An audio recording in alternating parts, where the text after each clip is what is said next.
Welcome everyone to another episode of Spooky AF. My name is Rob, and today I'm also joined by my co-host Suze. Hello. Today we are going to be looking at the infamous Hellfire Club in Dublin. I'm so excited for this. Yeah, it's a pretty cool place actually. For anyone that doesn't know, in the Dublin Mountains on Montpellier Hill, a place called the Hellfire Club. It's basically this really spooky place that people will kind of tell you it's full of satanic rituals and don't go there because it's dangerous and scary. And then you have other people that bring their dogs there for a walk. People like you. Yeah. I like to think though that I'm kind of, with regards to this, I'm definitely more in the dog walker territory than the I'm afraid of walking around this building because the devil's here territory. Yeah. Yeah. I'm fine with this place. It's also a very nice location, and it's also just a weird looking building. Starting off, it used to be called Montpellier Hill.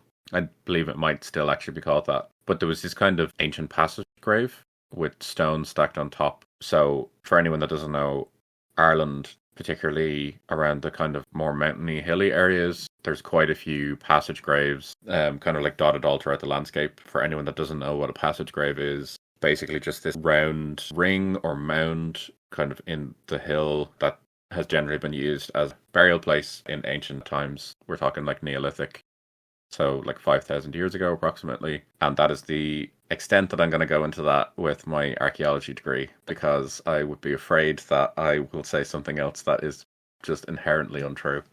There was a passage tomb there, and as I say, there was one, because around 1725, William Connolly, one of probably the wealthiest men in Ireland, I think, at the time, decided, you know what, that passage grave has been there long enough, it's time for me to build a hunting lodge. That's the kind of good juju you need, is to break open and through an ancient burial site to build a hunting lodge. Yeah, for sure. Like classic kind of 18th century landowner shenanigans going on there. Right. And there's kind of reports that Connolly not only destroyed the cairn, but also while he was building the lodge, noticed that one of the stones from the cairn was the absolute perfect size for the lintel for his fireplace. So he just decided that not only was he going to destroy a grave, but he was also going to use parts of the grave for his fireplace.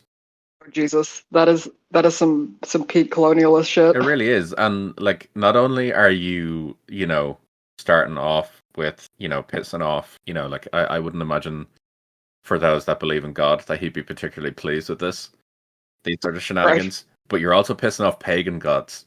Because this is an ancient burial site. Like, you're not pissing off, like, our typical kind of Christian god. You're going well into, like, pagan gods, and they don't fuck about.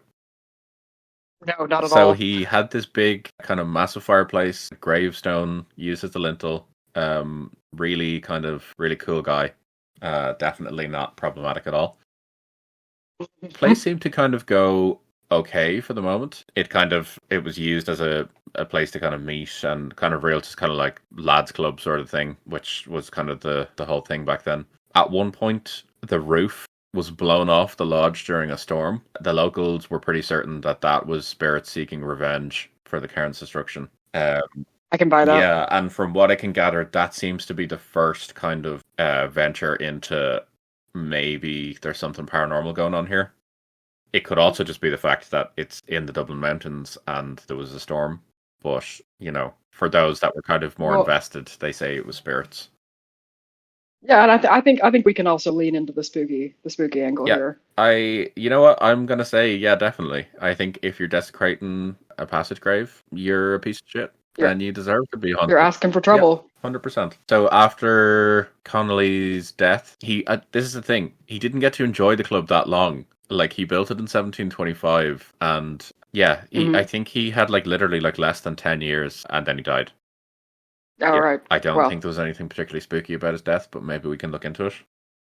He died, and that was it. He's gone out of the picture now. The lodge was sold. This is where it became a meeting place for what became the Irish Hellfire Club. Oh, so good. Yeah, this club was founded in 1735 by Richard Parsons. This lad apparently was actually like well known for dabbling in black magic. He was just like fully on board with the black magic. Perfect. Yeah, he strolls in here and is like, yeah, this place is perfect for us. We're going to call it the Hellfire Club. They had a few locations across Dublin, but I think this was their favourite. They were kind of using this spot for all sorts of kind of shenanigans. Leave it to wealthy white men to be so bored that they then dabble in black magic. Because like no poor person is dabbling in black magic. No, 100% not. And if that poor person is dabbling in black magic, they are motivated by something else. Yeah, it's different. It's not boredom. So, and as the site that I'm using says, they were known for amoral behavior and debauchery, including alcohol and sex. Yeah. Well. Yeah. So just the absolute height of debauchery right there. Yep. So drinking and orgies. Yeah, this is it. There was kind of like a lot of secrecy around the club, which I guess to play devil's advocate. Yeah. I know what I said. Yeah.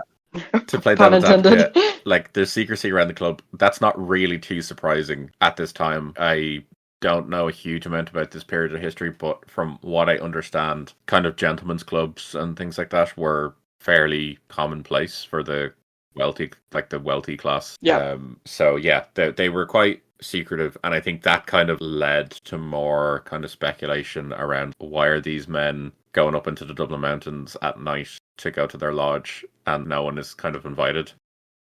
When really we know it was because of booze and fucking.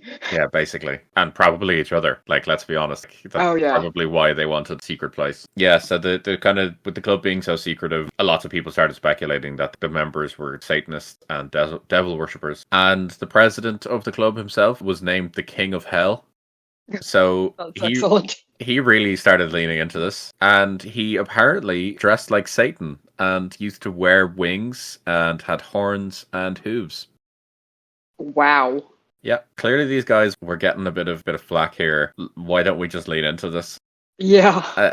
It's definitely an approach. I don't know if it's the approach that I would take. I feel like it might be the approach I would take.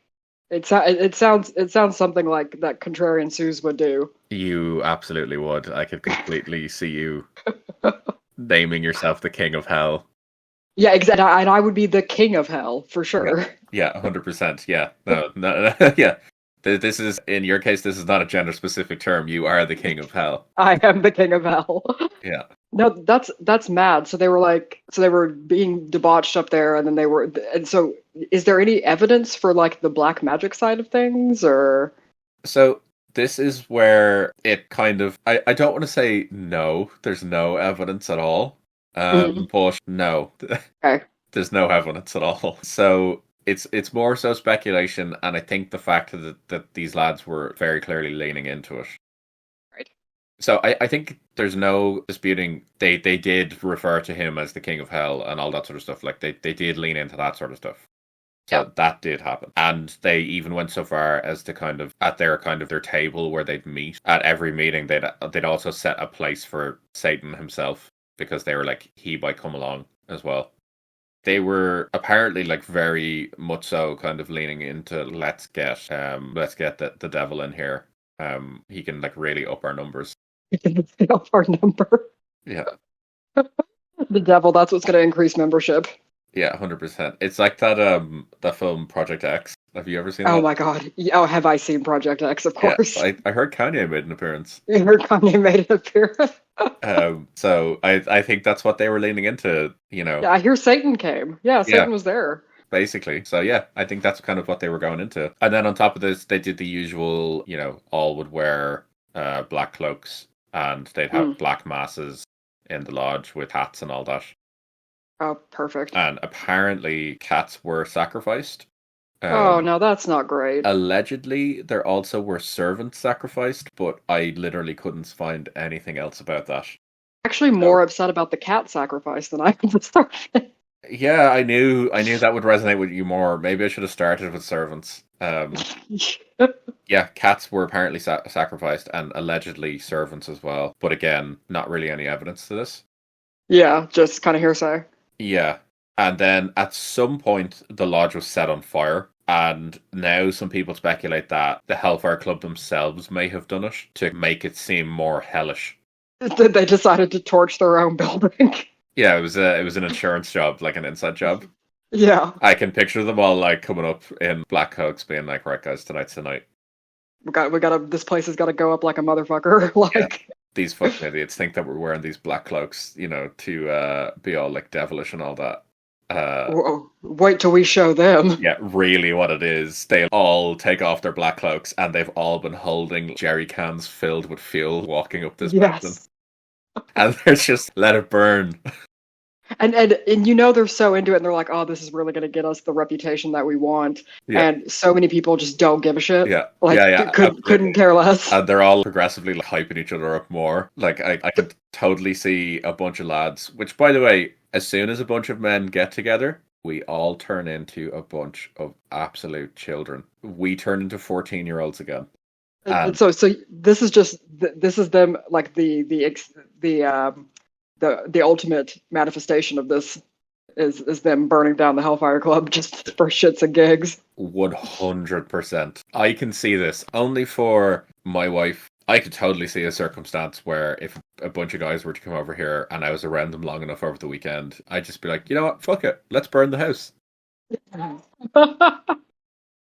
I'll have to ask my husband to see if that's because I bet he'll say yeah. I bet he'll say it's the same thing. I can almost guarantee that he will confirm pretty much verbatim what I've just said.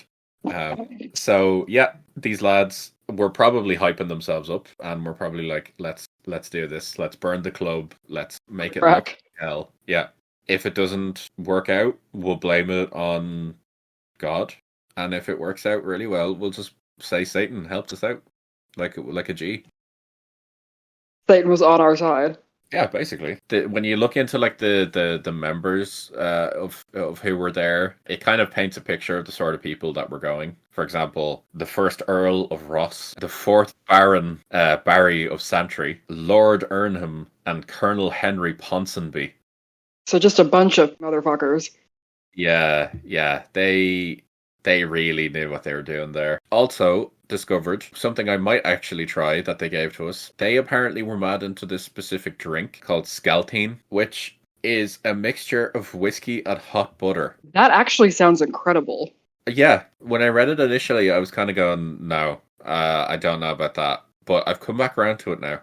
Yeah, that just reminds me of like recipes for butterbeer. That's exactly it. So yeah, I might have to try that. Oh no, we have to try that. That is the drink we have to have. Absolutely. So the Hellfire Club burnt down. There's the whole thing saying that they did it themselves. There's another story I found online that says that it was actually our boy William Conley's, Yep. who we mentioned at the start. His son apparently refused to renew the lease on the lodge, and it might have been burnt down as a result.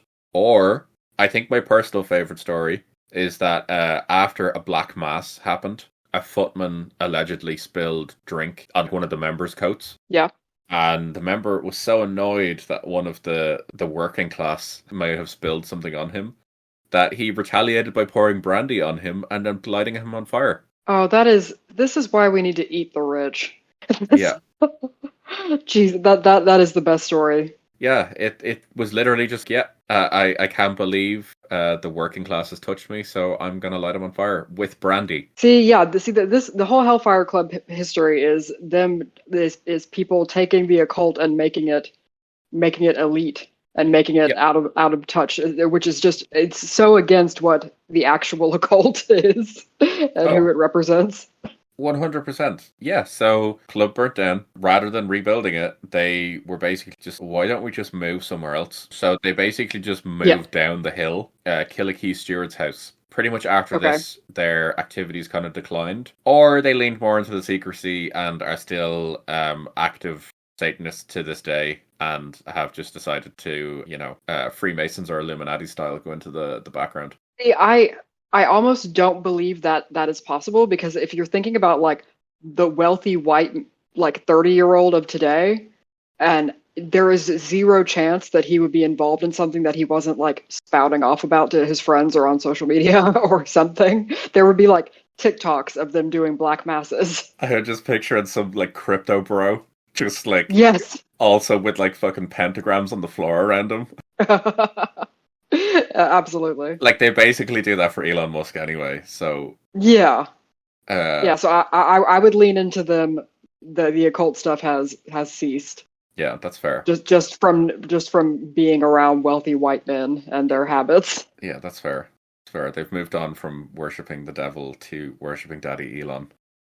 Oh God. Yeah. Grim. Yeah. That's so much more grim than them. Like I would say that the servant sacrifices are somehow less grim than them worshiping Elon Musk. Just worship the devil. Just yeah. Oh yeah. Just worship the devil.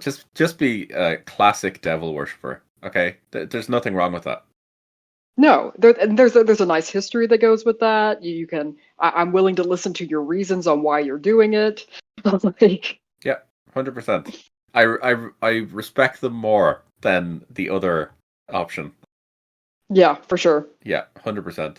So yeah, that's kind of the history of Hellfire Club. Now, naturally, with the club being abandoned and burnt down. I say burnt down, like it's made of stone. Like the building is very much so still there. Right. But with it being burnt down and being abandoned, naturally, it's kind of taken on a slightly more like spooky air. Mm-hmm. And I think it probably just fueled the stories of shenanigans going on there more because it burnt down in such kind of mysterious circumstances, I guess. Yeah. Yeah, for sure. But there already were stories of hauntings and kind of paranormal activity there for the building burnt down. I think probably the best known story, which I even heard as a child, I'm pretty certain from a family member, like allegedly the devil himself just turned up. A stranger kind of like rocked up to the club one night when they were all there. Yeah. They were playing cards and the stranger asked to take part in the card game. You know, I think I've heard this, and it was the devil. Yeah, exactly. Apparently, one of the strangers dropped a card, or one of the players dropped a card on the floor, and when he bent down to get the card, the stranger had like hooves for feet, and they were like, "Oh Jesus, it's the devil." But then didn't they continue to play? Yeah. Apparently, the devil was like, "Oh no, you're grand, go on," and they kept playing. Apparently, the devil rocked up in the stereotype cloven sort of hooves and probably not horns, because let's be honest, they probably would have noticed that. Yeah, for sure. And no wings, I would imagine, either. Yeah, so maybe the devil is more closer to like a Greek kind of... Pan figure. Yeah. I'm just picturing Danny DeVito now from Hercules. Just rolling in. Just voicing the devil. Oh God. Devil drops his card and he's like, "Oh, I'm sorry, did I drop I dropped my monster condom for my magnum dong." And he's just got these little tiny legs underneath the table, like swinging back and forth. Yeah, so the devil turned up and apparently they just kept playing cards. They were just like, "Yeah, you finally turned up. You didn't turn up in how we wanted you to, but we'll keep it going anyway." Yeah. So devil was chilling out there, and from what I gather, that was kind of it. They were just like, "Yeah, we played some cards with you. Now you can head off." And he kind of went off about his business, which is funny. Like, I think they would. I would have hoped that they would have made more of a fuss out of it, but apparently not. Yeah. Apparently, the devil just really likes playing blackjack. I mean, as you would. I would imagine he can sway the odds in his favor fairly easily. Yeah, I feel like there's not a game of cards he's ever properly lost. Yeah. Also, another story, which I think you will probably say will be your favorite one. Okay. There's also a demonic black cat. Oh my God, sign me up. Yeah. So apparently a visitor was staying at a local farmhouse. I'm not sure when this is. I'm assuming it's modern times though, or more modern. He decided to rock up to the club, see what the fuss was about. He was found dead the following day. Oh shit. Yeah, the owner of the farm figured he was murdered, and basically he was like, "Right, we need to sort this out. Let's go to where we reckon he was murdered," which must have been the Hellfire Club. Yeah. The owner of the farm rocked up to the lodge and actually brought a priest with him. To be fair, if you think the devil's going to be chilling there, naturally you're going to exorcist style bring a priest with you. Oh, for sure. So, allegedly when they got there, they found that the lodge was set up for a banquet. Oh. I would imagine would immediately set off some alarm bells. Yeah. And not only was it set up for a banquet, but there was a large black cat with horns just strolling around the room. Oh, now that's awesome. The priest was having none of this. He retrieved a bottle of holy water from his pocket, as all priests do, and he started doing an exorcism On the room. on the room, and specifically on the cat. Supposedly, his exorcism powers were so powerful that it, and I quote, tore the cat apart. Oh, Jesus. So the cat was exorcised so much that it exploded. Now the cat's ghost is understandably pissed off. So this cat now apparently is like, no, I'm staying here. Like a cat actually would. I can completely believe that. Oh, yeah, that would be a cat's vendetta. Yeah, so now this cat prowls the lodge, neighbouring areas, and apparently is just hanging out there now as a cat does. Just being ghost cat, basically. Oh, that's kind of awesome. Does it still have horns? I don't know, actually. All I've seen is large black cat. Okay. I don't know. Maybe it does. Maybe people don't get close enough to it. Like, cats don't usually want you getting too close to them anyway. I would imagine a ghost cat probably also has some trust issues. Yeah, for sure. Well, I think that when we make a trip up there, I will definitely approach Ghost Cat. Yeah, that's fair. 100%. I don't like cats, as you know. Yeah, Not I do. for any sort of paranormal reasons. I just don't like them. But I also have the unfortunate, or in this case probably fortunate, issue in that cats love me. And it's a curse. It is absolutely a curse that I wish on no one, because I am in a case now where anytime I go to a friend's house or to my mother-in-law's house, who has a few cats, the cats don't respect boundaries. I don't like it. I try to sit there and just ignore them, and they are all about getting my attention. Oh, God. And it's not a fun time. No, I can imagine not. The cats know. They're cats. They know. They know I don't like them, and they're like, yeah, you know what? Fuck it. You're going to stay here, and we're going to be really annoying to you for as long as we possibly can. I feel like if we both went there, we'd be some sort of force for the cat to be like, oh shit, I better go say hello to these. Yeah, exactly. Because he'd be drawn to you, and then also he would know that I loved him. Yeah. And so yeah, I think jointly we could lure the cat. Yeah. So when was this story, the cat story? Was that like the 20th century? I think so. Okay. This is one of those things about the Hellfire Club, which is funny. You get a lot of stories about it, but not a lot of dates. Okay. It's one of those things where everyone knows the story, but no one can tell you when it happened. Okay. Yeah, Black Cat is chilling out there. He's just kind of doing his thing there now, apparently. So we have the sightings of the devil. We have the sightings of this cat. I think just generally a spooky vibe as well, which most people will probably agree. Yeah, there's definitely like just a general ambiance of creepy. Yeah.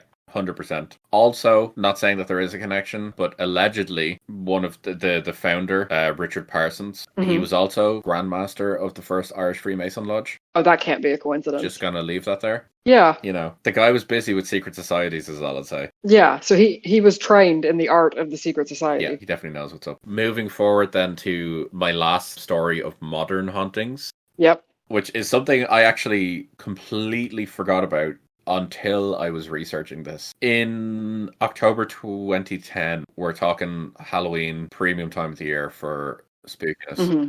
There's a radio station in Dublin, FM 104. They used to do this, and maybe they still do, but they had this after late night talk show that would go on, and it was pretty popular. Like, a lot of people would listen to it. Yeah.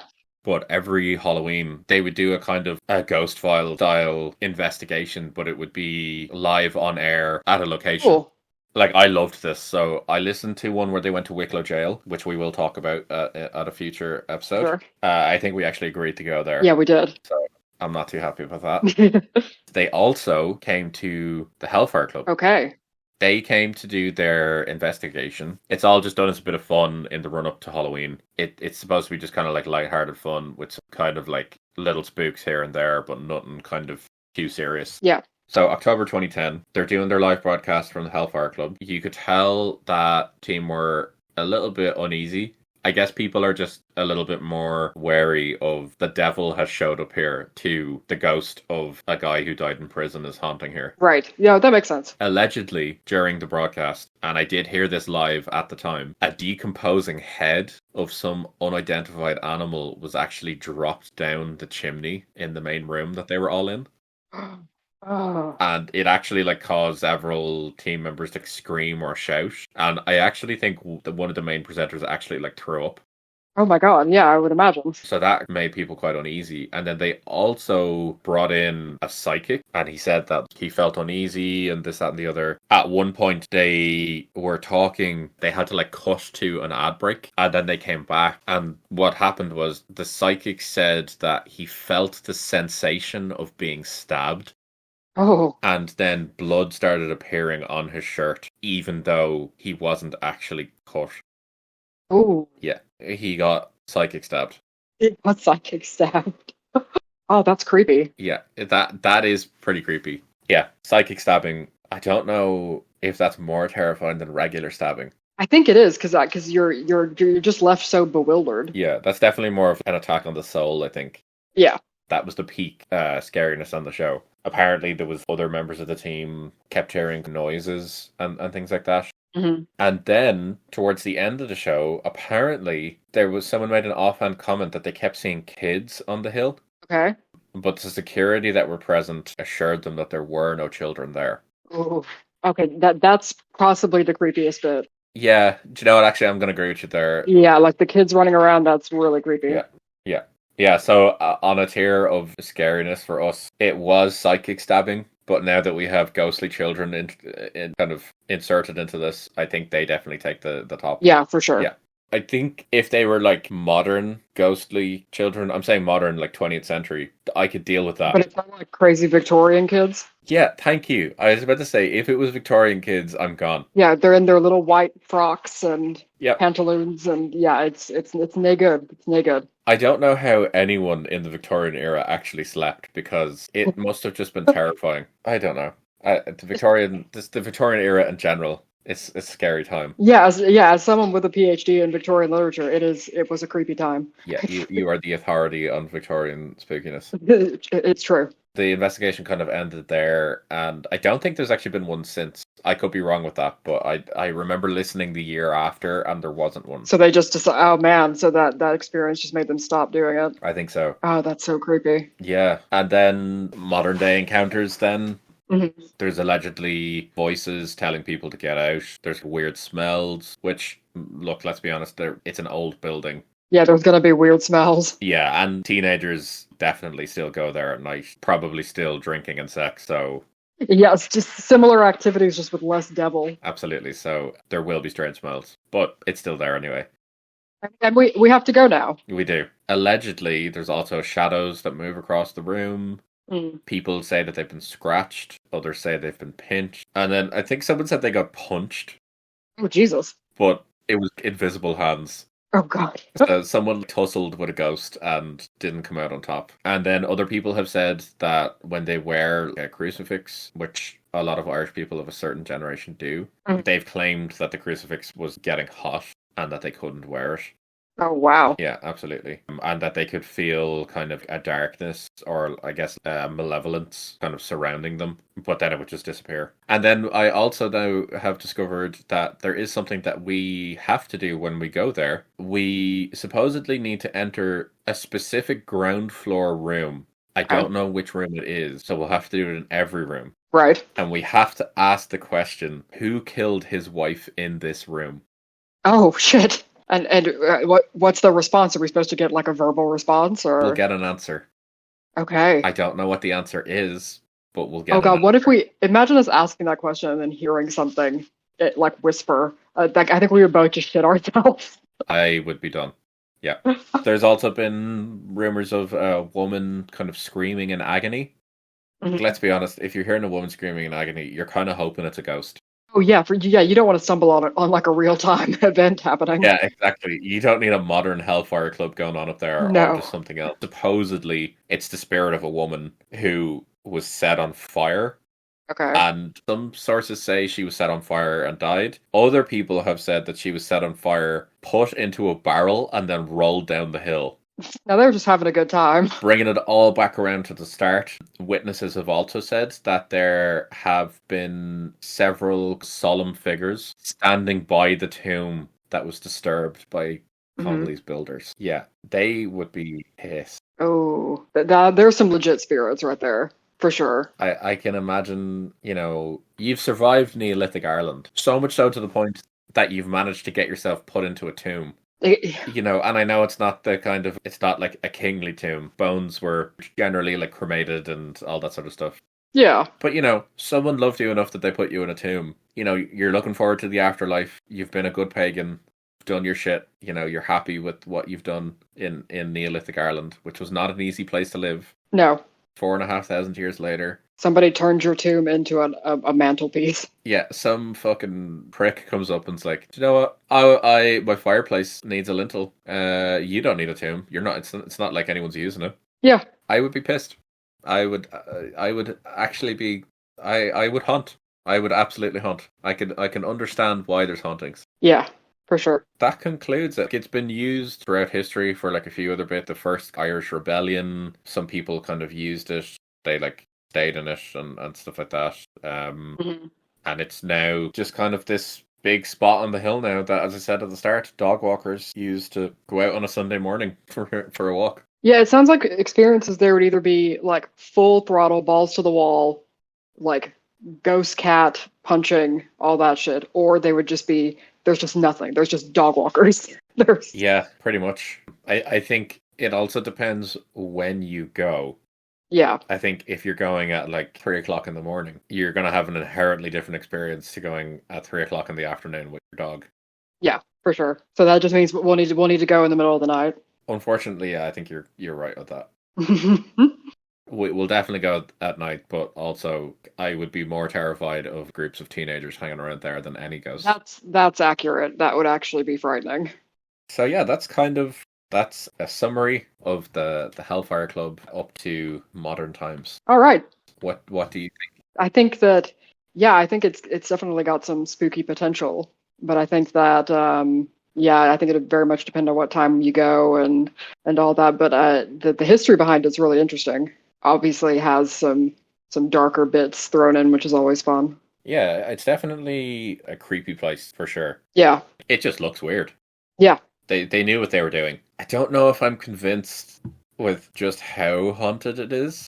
Yeah. It sounds I don't know, it's one of those things that it sounds like it should be haunted, but I'm still not totally convinced. Yeah. Oh, that is a creepy building, the picture you just sent. We'll have to go there and check it out. Yeah. My feeling is that while there may be evidence of ghosts and paranormal kind of shenanigans, I think what was more terrifying going on was the just the actions of the upper classes trying to get away and just get up to some kinky shit. Kinky nonsense, for sure. So I think that's what's scary here is is wealthy white men. Yeah, that's behaving badly. That's the takeaway from today's. Yes. So on a scale of 0 to 10 on spookiness. Yep. I'm not convinced. I was thinking 4 or 5. How about you? Yeah, I think I'm going to go with maybe like a 4 on spooks. I'm going to say 5. Yeah. I think 5 for me just purely because I remember listening to the radio show at the time and being terrified by it. Yeah. So, yeah. But okay, that makes more sense. I think a 4 or a 5 is a healthy spook meter for today. Is it? Yeah. Yes, a respectable spook meter. It's a respectable spooking. Yep. Exactly. Anyone that wants to go for a walk there, I would highly recommend it. Nice. Yeah. And again, we'll have to do it at night. No part of our nonsense. All right. So that Hellfire Club, done. That's it. Hellfire Club is done. And if anyone listening has any more suggestions, feel free to pop those in the comments. I don't want to be sent to some like haunted cat house. Just want to put that out there. I'm not interested in that. Fair enough. We don't want to go to a haunted crack den. Yeah, definitely not. That is not how I want to spend my night anywhere. At any time, actually. It doesn't even have to be night. Okay, great. I think that is perfect. Thanks for listening, guys. Take it easy.